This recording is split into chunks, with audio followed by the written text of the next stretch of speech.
I'll go to my top view and we'll go to Create Polygon Primitives and I'll choose a cube. I'll put the footprint of the cube in the general area in which it'll be. Return to my perspective view. I'll give it some thickness. Now I'm going to use my edge loop tool to round this out a bit. I'll first start by going to my top view. I'll get the Insert Edge Loop tool and I'll just add so that I've got 3 divisions across and two divisions in the height here. And I'll hit 3 on the keyboard and I'll go to my perspective view to see what this looks like. I may want to edit this a little bit more, so I'll return to my top view, hitting 1 on the keyboard so I can see the geometry clearly. I'll right click and choose Vertex and I'll tweak the back ones first using my scale tool, and then I'll edit the ones in the front a bit. And the whole time we're testing with the smooth proxy to make sure the geometry is kind of what we want here.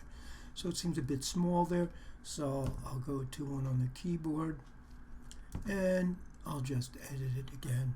Once I have the shape I want, I can always scale it up as well. So I want to hold this together maybe a little bit more. I'll return to my top view and I'll probably add a few more edges. I want to hold it together in the front a little bit, so I'll put one here.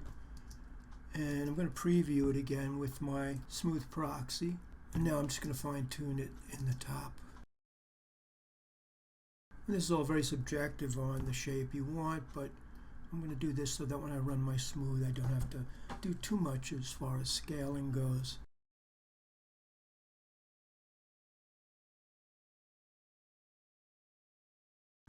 And now I've got the cushion made.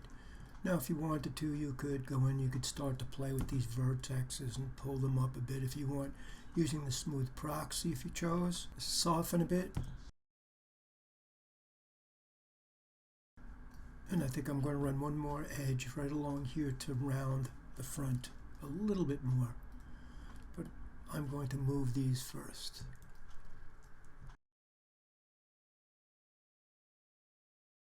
If you would be on the keyboard, you can initiate or turn off the smooth edit for the move tool.